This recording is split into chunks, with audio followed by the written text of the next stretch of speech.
Okay, so well guys, this man can become one day prime minister. दोस्तों, क्या आपको लगता है कि ये इंसान एक दिन सच में जरूर प्रधानमंत्री बनेगा? इसके अंदर ऐसे गुण हैं? नहीं लगता है? वो सिर्फ यार, मुझे तो लगता है भाई। हाँ, मुझे लगता है कि इस इंसान के अंदर सारे गुण हैं प्रधानमंत्री बनने वाले। पाकिस्तान का प्रधानमंत्री बनने के लिए भाई सारा गुण है इसके पास। कैसे? चलिए इस वीडियो को चलिए समझते हैं। वीडियो में पूरा अंत तक बने रहेगा। तो नमस्कार दोस्तों, मैं सचिन सेकुलरिज्म का सीईओ और स्वागत करता हूं आपका एक और नए वीडियो में। दोस्तों, आज के इस वीडियो में हम लोग जानेंगे कि आखिर कैसे ये इंसान भारत के लोगों के लिए और भारत के लिए जहर बन सकता है। कैसे ये लोगों के सामने मिस इन्फॉर्मेशन फैलाता है, कैसे लोगों को मिसगाइड करता है ये इंसान। ये आप लोग सोच के देख के तंग रह जाइएगा। आपका जो माथा है ना वो चक्कर खा जाएगा। वीडियो में पूरा अंत तक बने रहेगा। दोस्तों, पहले आप लोग इनका एक वीडियो देखिए। You went into Pakistan, you attacked Pakistan, and you told our pilots, do not attack their air defense system. Meaning you told our pilots, go and attack and face the air defense system of Pakistan. Meaning you tied their hands behind their back. आपने देखा, ये English में बोल रहे हैं, आपको समझ में नहीं आया होगा। चलिए मैं आपको हिंदी में समझा देता हूँ। इनका कहना यह है कि आज से कुछ दिन पहले जो ऑपरेशन सिंदूर हुआ था, तो उस समय भारतीय सेना के हाथों को बांध दिया गया था। इन लोगों ने पहले तो एक न्यूज फैलाया कि पाकिस्तान ने भारत के ऊपर अटैक किया है और भारत के फाइटर जेट को मार गिराया है। और उसके बाद से इन लोगों ने कहना शुरू कर दिया संसद भवन में कि देखिए ना भैया, जब से पाकिस्तान ने भारत के फाइटर जेट को गिराया है तो भारतीय आर्मी की जो हाथ है ना वो गवर्नमेंट ने बांध दिया है, कुछ करने नहीं दे रही है, एक्शन का रिएक्शन नहीं करने दे रही है, जवाबी हमला नहीं करने दे रही है। इनका कहना ये था। उसके बाद से इनके सारे चमचे मिलकर भी इसी बात को बोल रहे थे, आपने देखा ही होगा। लेकिन आखिर सच्चाई क्या थी, चलिए मैं आपको दिखाता हूँ। एक और वीडियो देखिए। I was there listening to everybody, attending every meeting. There was very clear political will, very clear directions which were given to us, and there were no kind of restrictions which were put on us.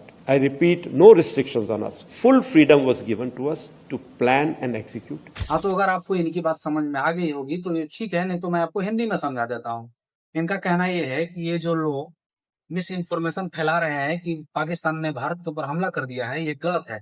Operation सिंदूर के दौरान जो हम लोगों ने, भारत ने strike किया था पाकिस्तान के ऊपर, उस समय हम लोगों ने पाकिस्तान के छह एयरक्राफ्ट को मार गिराया था। क्या कर दिया था? तबाही मचा दिया था भाई।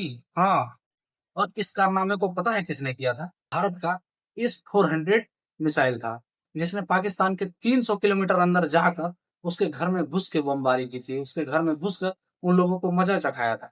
और यही नहीं दोस्तों, ये जो S-400 मिसाइल है ना, ये रसिया का ब्रांड है। रसिया से हम लोगों ने इनको इम्पोर्ट किया है। अब हम लोग रसिया से इम्पोर्ट कर रहे हैं साल साल पे, समय समय पे, तो इसी की वजह से डोनाल्ड ट्रम्प की चल रही है, तो आप सभी लोग जानते हैं। लेकिन चलिए हम इस मुद्दे को समझते हैं। जब S-400 ने पाकिस्तान की 6 मिसाइलों को मार गिराया, तो आप भी लोग बताइए कि आखिर ये जिनकी बात कर रहे हैं पाकिस्तान ने भारत की मिसाइल को मार गिराया था, आखिर ये किन की बात कर रहे हैं? तो ये बिल्कुल फेक है।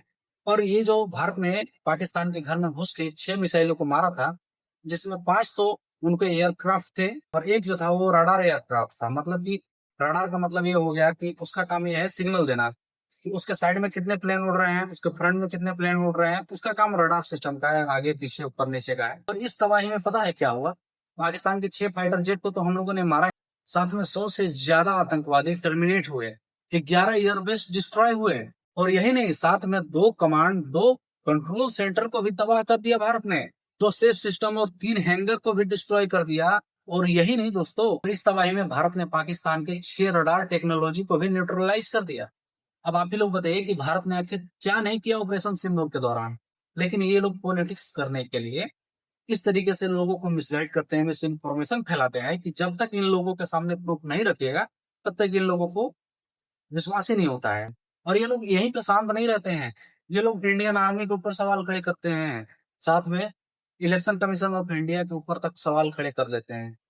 पता है दोस्तों, आज से कुछ दिन पहले इन्होंने इंडियन आर्मी के ऊपर यह सवाल खड़ा किया कि चाइना ने भारत के 200 स्क्वायर किलोमीटर की जमीन को कब्जा कर लिया है। क्या कर लिया है?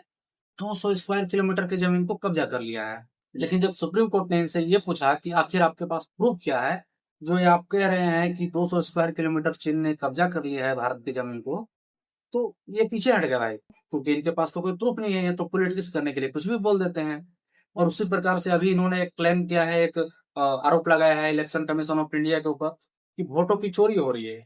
1 लाख वोट फर्जी पड़ रहे हैं, जिसमें बहुत सारे ऐसे लोग हैं जो 50 जगह पे अकेले वोट दे रहे हैं। इस बात को इन्होंने बकायदा वीडियो कॉन्फ्रेंसिंग करके कहा है। इस वीडियो को आपने कहीं ना कहीं देखा ही होगा। लेकिन जब इस बात को इलेक्शन कमीशन इनसे पूछ रहा है कि क्या आप इस बात की जिम्मेवारी लेते हैं कि जो आप कह रहे हैं वो सत्य है, जब इस बात को पूछा ना भाई, पीछे हट गए। पीछे हट गए भाई। अब सोचिए कि ये लोग किस तरीके से गिर चुके हैं।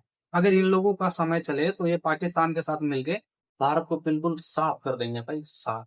ताकि आप लोग समझदार हैं, ऐसे लोगों से किस तरीके से बच के रहना है। मिलते हैं किसी नेक्स्ट वीडियो में नए टॉपिक के साथ, तब तक के लिए bye bye, tata, goodbye, गया।